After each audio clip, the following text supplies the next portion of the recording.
Hello friends, आप लोगों का एक बार फिर से तिवारी क्लासेस में स्वागत है। आज हम लोग कक्षा 10वीं का अभ्यास 1.2 में क्वेश्चन नंबर दूसरा पढ़ेंगे। ठीक है, तो हमारा क्वेश्चन नंबर दूसरा है, पूर्णांकों को निम्नलिखित के मासा और लासा ज्ञात कीजिए तथा इसकी जांच कीजिए कि दो संख्याओं का गुणनफल हमारा जो होता है वो मासा गुणे लासा है। ठीक है, तो हमें प्रश्न दिया गया है क्वेश्चन नंबर 2 का, हमारा पहला है क्वेश्चन 26 और 91। तो हमें इसमें ज्ञात क्या करना है, देखिए हमें इसमें मासा और लासा ज्ञात करना है और उसके बाद ये जो दो संख्या दिए गई है, देखिए लिखा है यहाँ पे कि ये दो संख्याओं का गुणनफल जो होता है वो मासा गुणे लासा होता है। ठीक है, तो इससे वो वे में प्रूफ करना है और उसके बाद हमें मासा और लासा, जिसको मासा को हम इंग्लिश में कहते हैं HCF और लासा को LCM कहते हैं। ठीक है, वो भी हमें ज्ञात करना है। तो आइए सबसे पहले हम चलते हैं क्वेश्चन की ओर। तो हमारा क्वेश्चन है 26 और 91। इसमें सबसे पहले हम लिखेंगे हल। अभी देखिए 26 और 91, तो एक काम करते हैं कि सबसे पहले हम 26 और 91 का अलग अलग अभाज्य गुणनखंड से इनके गुणनफल जो होते हैं इनको हम ज्ञात कर लेते हैं। ठीक है, तो देखिए सबसे पहले हम इसमें क्या करेंगे, 26 और 91 छोटे छोटे संख्या है दोनों। तो 26 जो है, 26 का हम जब अभाज्य गुणनखंड करेंगे तो हमारा आएगा 2 गुणे 13। ठीक है, लेकिन हम बता दे रहे हैं यहाँ पे गुणनखंड करके। और 91 का जो आएगा हमारा आएगा वो होगा 7 गुणे 13, 13 7 91। और 26 का 2 गुणे 13, 13 दूनी 26। ठीक है, लेकिन हम यहाँ पर देखिए रफ कर लेते हैं 26 का जब हम निकालेंगे गुणनखंड, अभाज्य गुणनखंड, तो ये देखिए 2 से हम सबसे पहले छोटी संख्या से काटना प्रारंभ करते हैं, ये आप जानते हैं। ठीक है, तो सबसे पहले छोटी संख्या से, और ये देखिए सबसे पहले छोटी संख्या से मतलब कि क्यों नहीं 3 से, क्यों नहीं 2 से। तो देखिए अगर सबसे पहले 2 से काटते हैं, ठीक है, देखिए अगर लास्ट में 0 2 4 6 और 8 ऐसी संख्याएं आती हैं किसी भी संख्या के लास्ट में, तो वो समझिए 2 से कटेगा। ठीक है, तो ये देखिए यहाँ पर लास्ट में 6 है, तो इसीलिए किससे कटेगा, 2 से कटेगा। तो जब 2 से कटेगा, अब सबसे पहले देखिए 2 से जब हम काटेंगे तो 2 एकम 2, हमारा यहाँ पे पूरा एक कट गया, 6 बचा, 2 3 6, 13 हो गया। 13 अभाज्य संख्या है, 13 से ही कटेगा। अब देखिए 13 से डायरेक्ट इसको काटेंगे और जब लास्ट में 1 आ जाए तो इसको हम काटना क्या कर देते हैं, बंद कर देते हैं। तो हमारा 26 यहाँ पर देखिए हम यहाँ पर लिखेंगे 26 2 गुणते 13। अब इसी प्रकार 91 का, ठीक इसी प्रकार अब हम 91 का निकाल लेते हैं। ये देखिए 91 का जब निकालेंगे तो ये ना 2 से कटेगा ना 3 से कटेगा, 2 से तो कोई प्रश्न ही नहीं है। हमने बताया कि 0 2 4 6 और 8 अगर आते हैं तो इसमें से देखिए लास्ट में से ऐसी कोई भी संख्या नहीं है। तो एक आए 3 से देख लेते हैं, 3 से भी नहीं कटेगा, 3 3 के 9, 1 बच जा रहा है। इसको ऐसा काटना है कि पूरी तरीके से फिनिश हो जाए। ठीक है, तो अब देखते हैं 7 से कटेगा ये। 7 से जब हम इसको काटेंगे तो 7 एकम 7, 2 बच्चा हमारा 1 है, 21 हो गया, 7 त्रिक 21। अब देखिए 13 से 1 कटेगा ये, और जब लास्ट में ये 1 आ जाए तो उसको हम काटना बंद कर देते हैं। देखिए अब हमारा क्या आ गया, 91 का जब हमने अभाज्य गुणनखंड किया तो हमारा 7 गुणे 13 आया। देखिए यहाँ पे लिखेंगे 7 गुणे 13 है। अब ये हमारा 91 का 7 गुणे 13 आया, 26 का अभाज्य गुणनफल जो है 2 गुणे 13 आया। अब देखिए हमें इसका मासा और लासा ज्ञात करना है, इसको हम खो देते हैं।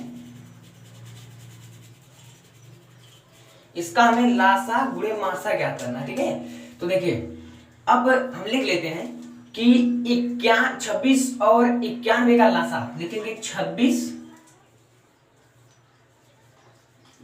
और 91 का लासा, इंग्लिश में भी हम लिख दे रहे हैं LCM। ठीक, ये देखिए LCM क्या होता है, इसमें सबसे पहले हम देखते हैं 26 और 91 का जब हमने गुणनखंड किया है तो इनके गुणनफल में देखिए कोई कॉमन चीज होती है। कॉमन मतलब उभयनिष्ठ। उभयनिष्ठ का मतलब होता है कि जो दोनों ही चीजों में पाई जाती हैं। जैसे देखिए यहाँ पे 13 है ना, 13 यहाँ पे भी 13 है, तो ये क्या हो गया, कॉमन है, दोनों में ही है। ठीक है, तो ये उभयनिष्ठ, इसे कहते हैं कॉमन। तो ये देखिए इसको ऐसे अंडरलाइन कर लेंगे, ठीक है इनको। तो इसको हम क्या कहते हैं, उभयनिष्ठ, उभयनिष्ठ, ये उभयनिष्ठ है, ठीक है। अब देखिए लासा जो हमारा होगा वो उभयनिष्ठ संख्या एक ही बार लिखी जाएगी, ठीक है। अभी देखिए ये दोनों में है तो इसलिए ए मात्र एक बार ही लिखी जाएगी, दो बार नहीं। देखिए तो सबसे पहले इधर से ऐसे ऐसे ऐसे ऐसे ऐसे ऐसे लिखेंगे, तो देखिए सबसे पहले 2 लिखेंगे, 2 गुणे हमारा 7 है, 7 लिखेंगे, 13 तो 2 बार है लेकिन ये कॉमन है, दोनों में ही है, ठीक है। तो ये इसको कितनी बार लिखेंगे, एक बार लिखेंगे, तो गुणे 13 है।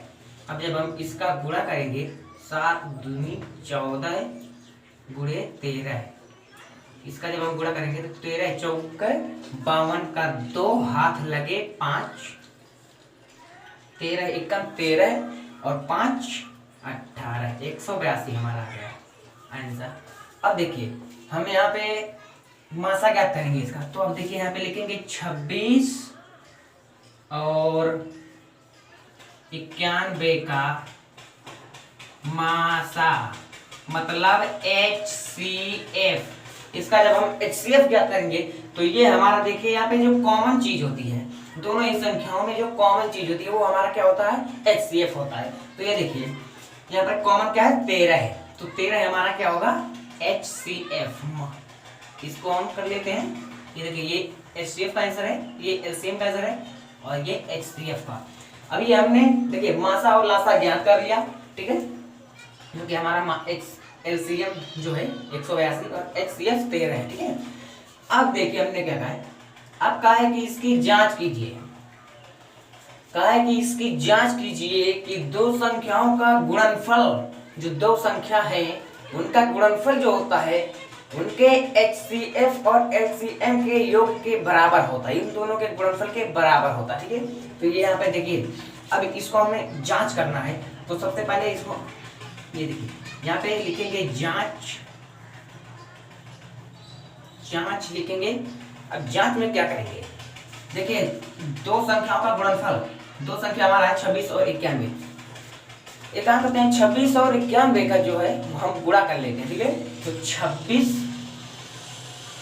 गुणे 91 बराबर मासा गुणे लासा, मासा हमारा कितना है 13 गुणे 182 HCF, इन दोनों का हम गुणा कर लेते हैं। अगर हमारा दोनों का जो योग गुणा है, गुणनफल है, वो अगर बराबर आ गया तो ये सही है हमारा क्वेश्चन, अन्यथा रॉन्ग हो जाएगा, ठीक है।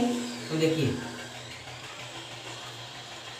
26 का जब हम 91 में गुणा करेंगे, यहाँ पे गुणा कर लेते हैं, 26 का 91 में गुणा, यहाँ पे देखिए 26 ही आएगा, 1 6 1 2 9 6 54 के 4 हाथ लगे 5, 9 दूनी 18 और 5 23, ठीक, 6 4 2 6 3 2 23 66 हमारा इसका आ गया है बराबर।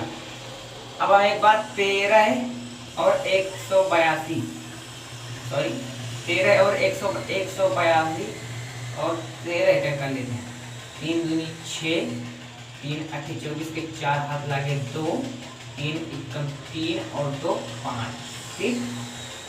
अभी देखिए 2 8 5 सॉरी 1, अब देखिए 6 4 2 6 8 5 13 का 3 हाथ लगे 1 1 और 1 2, देखिए इसका भी 23 66 आया। इसका मतलब यह है कि दो संख्याओं का गुणनफल, दो संख्याओं का गुणनफल जो होता है वह उसके HCF और LCM के गुणनफल के बराबर होता है, ठीक है। ये देखिए यहाँ पे हमने प्रूफ कर दिया है। अब ये मतलब यहाँ पे लिखेंगे